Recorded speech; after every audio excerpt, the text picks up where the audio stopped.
Olá, bem-vindos a Santa Isabel, São Paulo, município turístico da Grande São Paulo, localizado na região metropolitana do estado, entre o Alto Tietê e o Vale do Paraíba. Exibe uma natureza preservada, onde se escondem 43 cachoeiras, a represa do Jaguari, o Parque Estadual Serra do Itaberaba, 700 quilômetros de estradas rurais, 20 hípicas, 28 pesqueiros, pousadas e restaurantes. Mais 82% do nosso território é reserva manancial e tem uma represa que corresponde a 10% do município. Santa Isabel tem esse nome em homenagem a Santa Isabel de Aragão, rainha de Portugal, e a sua origem é no ano de 1770, quando ocorre a sua formação ligada indiretamente à conquista do ouro. Como era um dos primeiros municípios a compor o Vale do Paraíba no sentido São Paulo-Rio de Janeiro, recebeu toda a influência e costumes da região, pois inicialmente surgiu como lar de vale paraibanos que partiam anteriormente da região,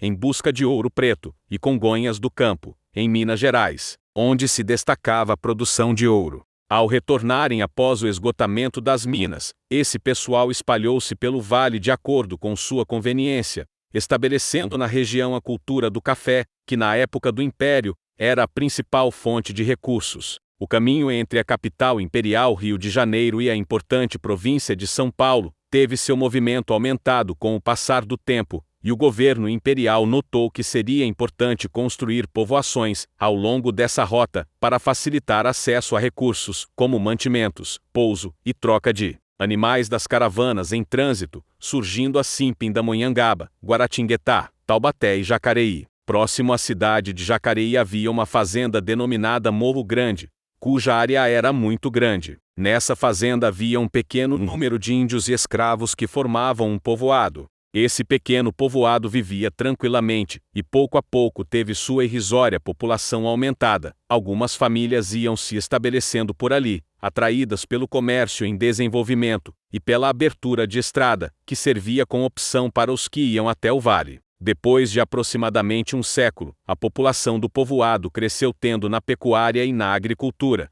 a sua principal fonte de renda. Nesse ínterim, o Morro Grande desmembrou-se em muitas outras fazendas, e foi elevado à categoria de freguesia paróquia de Santa Isabel, por meio do bispo de São Paulo, Frei Manuel Joaquim Gonçalves de Andrade, a 5 de janeiro de 1812. O seu primeiro vigário foi o padre José Veloso do Carmo. Em 25 de junho de 1812 teve sua transformação para Vila Santa Isabel. Em 1832, foi criado o município de Santa Isabel, desmembrado do território de Mogi das Cruzes, por decreto-lei da Regência do Império, em nome do imperador Dom Pedro II, datado de 1 de julho de 1832. Depois, em 13 de novembro de 1832, novo decreto baixado pelo então ministro do Império, Nicolas de Campo Vergueiro, determinou que aquele decreto fosse remetido à Câmara Municipal de Mogi das Cruzes, para que se determinasse pelo juiz de paz do distrito, que se procedesse à eleição de vereadores, para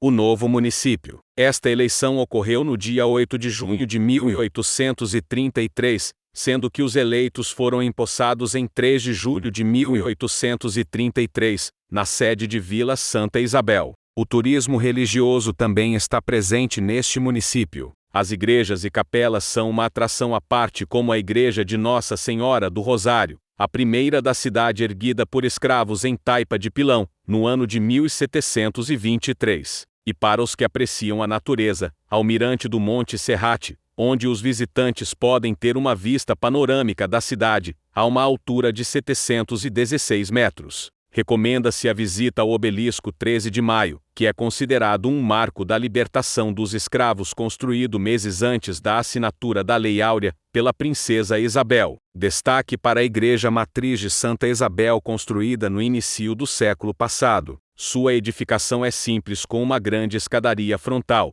pois está localizada em um dos pontos mais elevados da cidade. É a primeira paróquia da cidade. Vale ressaltar que Santa Isabel integra o circuito turístico das nascentes e é a capital nacional das histórias em quadrinhos, em homenagem ao ilustre isabelense Maurício de Souza, criador da Turma da Mônica, do Cebolinha, da Magali, do Chico Bento, entre outros. Daí a proposta da Gibiteca Maurício de Souza, espaço na cidade destinado a manter viva a prática da leitura e da cultura das histórias em quadrinhos. Venha conhecer essa cidade maravilhosa.